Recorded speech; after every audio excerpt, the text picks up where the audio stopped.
Imagine living your life after 50 and feeling energized and excited about your future. Welcome to the Women in the Middle podcast, the podcast for women who are ready to figure out what they want and create the life they deserve. Here's your host and master certified life coach, Susie Rosenstein. Hey there, today's episode is all about 3 ways to be delighted in midlife. Let's go. Welcome back to the podcast Women in the Middle with over 1 million downloads and counting. I'm your host, Susie Rosenstein, your master certified coach and midlife clarity expert, and I am so glad to be here with you again. So at the time of this recording, I'm just back from a vacation to New England, specifically Rhode Island and Cape Cod. And my friend, it was delightful. In fact, it was so delightful that I was inspired to create this episode about the importance of that feeling, delight. So that's what we're talking about today. My delight factor was literally off the charts, and I am so delighted that it hasn't worn off yet. But just quick, there are 2 things I want to share with you. First, I want to make sure you know about how you can stop wasting valuable time feeling stuck and do something about it. It's so frustrating when you know you're meant for more, but you're just spinning and wondering when something is going to change. That was me. I totally get it. But here's the thing. I can help you get unstuck. But you just can't sit there waiting for something amazing to happen in your life. You have to do something about it. This is exactly why I created the Women in the Middle Academy, to help you get unstuck and create your happiness blueprint for your future. And by the way, that includes having more fun.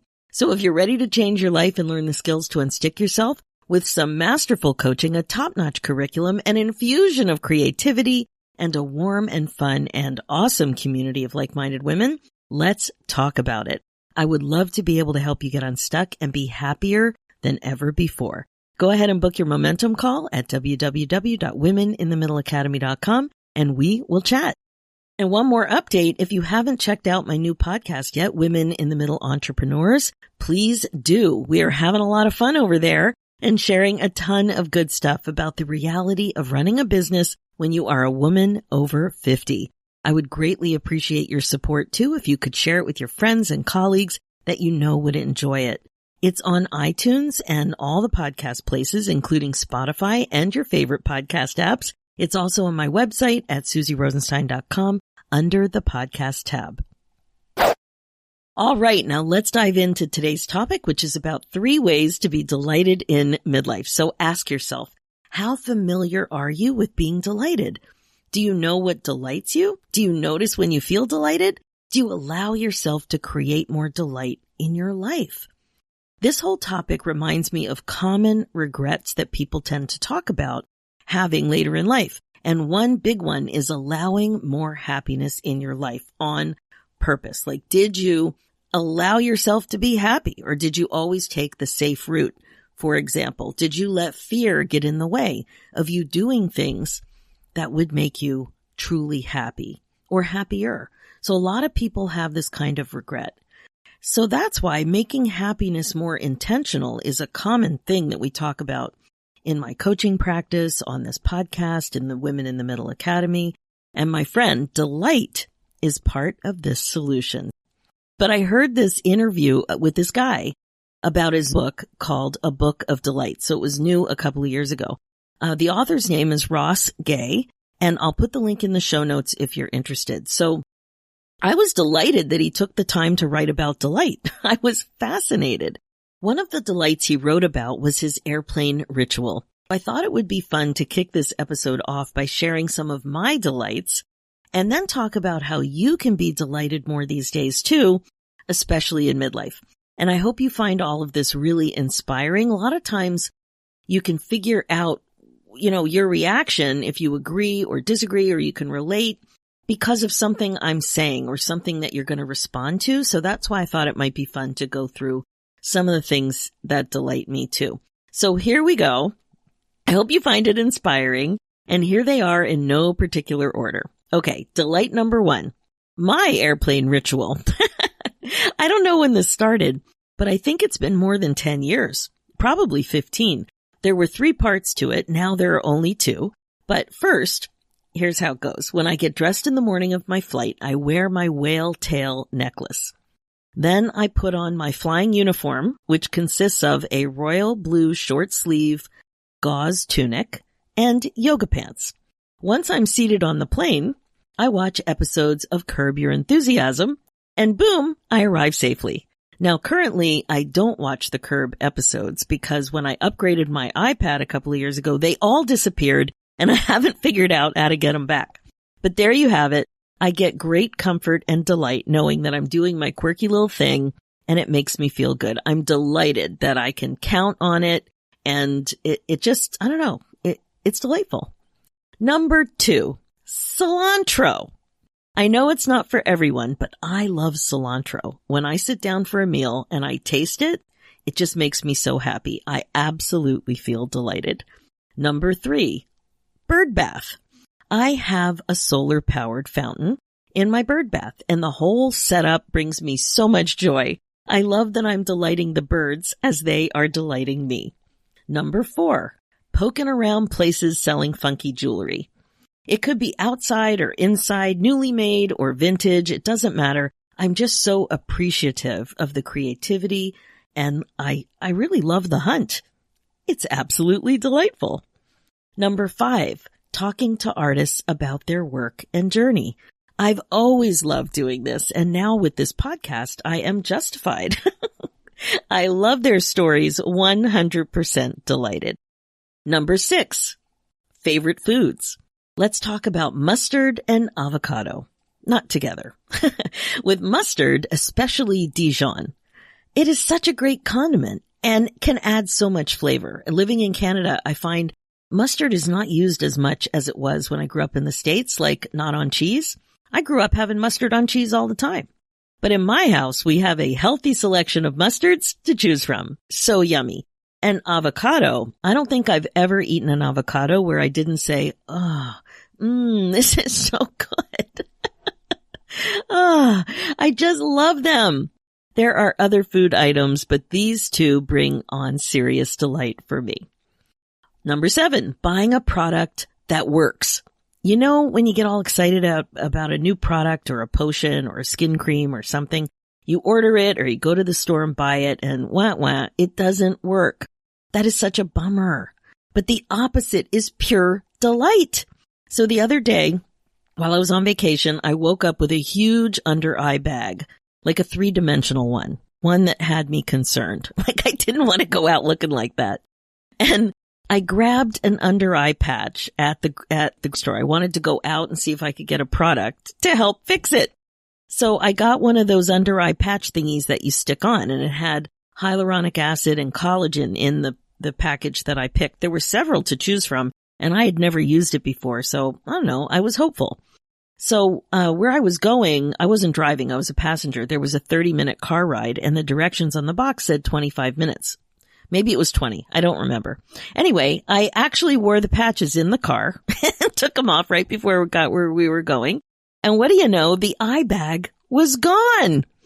I was delighted. The product worked. And I just love getting a product like that you're excited about and then you're not disappointed by. Delightful. So delightful. Number 8, nicknames. I love nicknames. I have a nickname, more than one actually, and I made sure to pick names for my kids that would easily shorten to a nickname. So my full name is Susan and my nickname is Susie. And I recently discovered the nickname my kids gave me in our family messenger chat. And that was funny. It was, I'm always right. I wonder if that's your nickname too. Anyway, I'm delighted that they know that. Or they're humoring me or making fun of me. Whatever it is, I'm delighted. Number 9, a walk around water on a sunny day. Like when you're near water, go for a walk on a sunny day. Wow, I just over the moon with delight. No other details necessary. I just love that. Number 10, a hug from my dog. Do you know what I mean? Nico the Noof leans up against me or anybody, usually my husband. He leans up against and then he nuzzles his head into my shirt. Now, He's a big dog, so his head takes up like, my whole body, that part of my body, and he just leans in. It is so good and absolutely delightful. Unconditional love. Number 11, a great crab cake. I had one on my vacation recently. Not all crab cakes are delightful, but this one was absolutely perfect, and it was just delightful. Like, I just sat down, I was sitting there eating it, and I'm like, oh, this is so good. I think it's the best one I've ever had. I really do. Delightful. Number 12, abalone shell. There's something about it that I just love. I love the look, the feel, the shimmery color, and the way it looks when it's incorporated into jewelry. Very delighted in every way. Number 13, no surprise, the show Curb Your Enthusiasm. This show speaks to me. I call Larry David my boyfriend. Like all humor, it's not for everyone. But when you connect up with someone or something that is your kind of funny, it's delightful. Number 14, speaking of funny, I think a funny little joke that you find yourself referring to and thinking back to often over time is delightful. It could be something that made you laugh or an amazing crack-up session with a friend. It could be a joke, a fart, a show, a quote, an image, whatever. Like whatever it was, whatever time in your life, if you think about it and it makes you laugh or giggle or smile, it's delightful. So I can't even tell you how often my childhood friend and I say, "Sounds great, Greg," which is a funny little reference to the Brady Bunch. Do you say that? Do you know that reference? Allow the laughter. Appreciate your sense of humor. Totally delightful. Number 15, hydrangeas. Don't you just love them? The puff of the little flowers, the size, the intensity of the color, the range of the color. I mean, come on, blue flowers? Delightful. Number 16, hummingbirds. They are magically delightful. Their little size, their cool ability, it's kind of like a superpower to hover over flowers and how quickly they flap their wings. Like it's crazy fun. I could just watch them for hours. Totally delightful. Number 17, a great hug. This hug is about a human hug. The delight I feel in the midst of a great hug is warm and delicious. For me, it's like a solid hug that's a bit longer than a casual hug. Or a lot longer, but it's different than a casual hug. You know it when you're in it. Sometimes there are a few words shared, sometimes not, but you know when it's happening because it feels so emotionally connected and you are just delighted.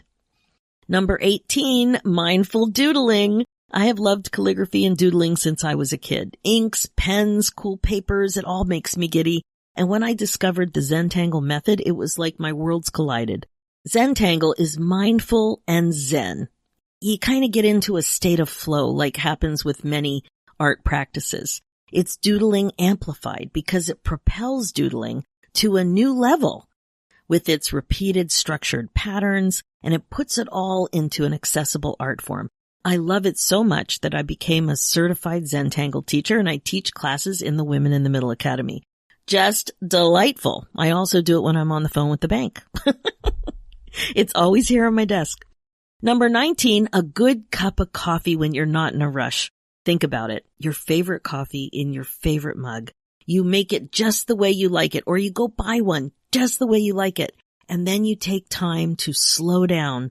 You sit in a good spot, maybe outside, and you're really present, like you're actually present and you are enjoying it. 100% pure delight. And number 20, a whale watch on a beautiful day. I know it's no surprise probably, but my friend, the experience of prioritizing a few hours to go out on a boat and hang with the whales on a perfectly beautiful day is simply heaven for me. There are so many parts of the experience that I delight in, from watching the birds and other sea life like jumping fish or a curious seal, to the beautiful ocean vista, to the whales feeding or frolicking or jumping out of the water, spy hopping or like breaching. There's so many whale behaviors that you can see. To just, being outside in nature. These few hours are absolutely delightful. So there are mine. I wonder what came up for you as I was sharing each of those 20 things that delight me. I hope it got you thinking about what is delightful for you. Maybe we have a few things in common, or maybe these ideas helped you focus on what experiences, senses, sounds, all that stuff. What delights you, right? Sometimes it's visual. Sometimes it's a sound. So many different ways that you can experience delight. Actually, just saying that reminds me of the sound of a tight, well-practiced marching band. I don't know why I didn't add that one in. That would be delightful experience number 21. I love that wail, like when it's a full, line of sound. It's just so tight and fabulous, so exciting. Okay, anyway, that's me. You might be drawing a blank. Maybe you don't have a lot of experience being delighted. Oh, is that you? Oh my. So I hope this really helped you, because I'm sure you're delighted, but maybe you don't notice it. Maybe you don't value it. Maybe you don't pause. Maybe you've been too busy to slow down and notice. That's why I want to share 3 ways to be more delighted in midlife. Actual things that you can do to bring more of this feeling into your life. Remember what I was talking about earlier on? Happiness that's intentional. The pursuit of happiness and delight in a very intentional way. Okay, first, increase awareness. What I mean here is to increase your awareness of what you're delighted by. Here are some other words for it. Maybe you're not resonating with the word delight.